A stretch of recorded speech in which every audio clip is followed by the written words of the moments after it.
How to create a new channel on Zoom app. Hello guys, in today's video I'm gonna show you how to create a new channel on Zoom. So first thing, go to Zoom app. This is the home page as you can see. Now go to the meeting option right here. Go to the contacts as you can see. Now go to this option of channels and then go to the top corner right here and click on this plus icon.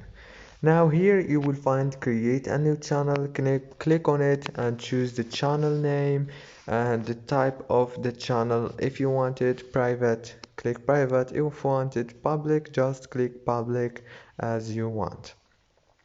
After you finish, just click next and everything will be done. If this video was helpful, please don't forget to like and subscribe.